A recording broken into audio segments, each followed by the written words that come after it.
ഓം ശ്രീ സായിരാം. ഷിർദി സായിബാബയുടെ തിരുമൊഴികൾ. തൻ്റെ ഭക്തന്റെ ഭവനത്തിൽ ഒരു കുറവും ഉണ്ടാകുന്നതല്ല. നിങ്ങൾ സർവാത്മന സർവഭാരങ്ങളും എന്നെ ഏൽപ്പിക്കുക, ഞാൻ അവയെ വഹിക്കും. ഓരവൻ തൻ്റെ ജീവിതം മുഴുവനും എനിക്കർപ്പിക്കുകയാണെങ്കിൽ അവൻ അവൻ്റെ ആത്മാവിനും ദേഹത്തിനും വേണ്ടി ചിന്തിക്കേണ്ടതില്ല. നിങ്ങൾ എന്നെ നോക്കിയാൽ ഞാനും നിങ്ങളെ നോക്കും. ഞാൻ ഇവിടെയുള്ളപ്പോൾ എന്തിനു ഭയപ്പെടണം? ഈ ജഡശരീരം ത്യജിച്ചതിന് ശേഷവും ഞാൻ സദാ ചൈതന്യവും ചുറുചുറുക്കുള്ളവനുമായിരിക്കും. നിങ്ങൾ എൻ്റെ ഉപദേശത്തിനും സഹായത്തിനും ആവശ്യപ്പെട്ടാൽ അതുടനെ നൽകപ്പെടുന്നതാണ്. സദാ സത്യം പറയുവിൻ. സാധുക്കൾക്കും ഇല്ലാത്തവർക്കും കഴിയുന്നത്ര ദാനം ചെയ്യുവിൻ.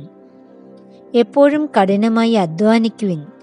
മടിയും ഉപേക്ഷയും അരുത്. അന്യന്റെ മതത്തെ ദുഷിച്ചുകൊണ്ട് നിങ്ങളുടെ സ്വന്തം മതത്തെ പ്രശംസിക്കരുത്. യാതൊരുവൻ്റെയും അധ്വാനം വെറുതെ സ്വീകരിക്കരുത്. പ്രതിഫലം കൊടുക്കാതെ യാതൊരാളെ കൊണ്ടും പ്രവൃത്തി ചെയ്യിപ്പിക്കരുത്.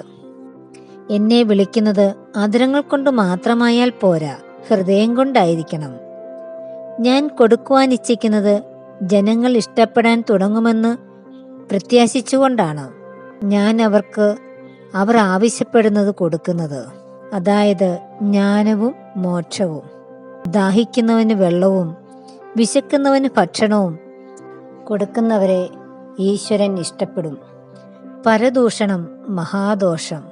നിങ്ങളോട് പണത്തിന് ആവശ്യപ്പെട്ടാൽ നിങ്ങൾക്ക് കൊടുക്കാൻ മനസ്സുണ്ടെങ്കിൽ കൊടുക്കുക.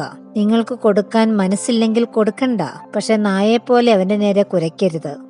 വിഷ്ണു സഹസ്രനാമത്തെപ്പറ്റി ബാബ പറഞ്ഞത്, ഒരു ദിവസം ഒരു നാമമെങ്കിലും പാരായണം ചെയ്യൂ, നിങ്ങൾക്കത് ഗുണം ചെയ്യും. ജയ് സായിരാം.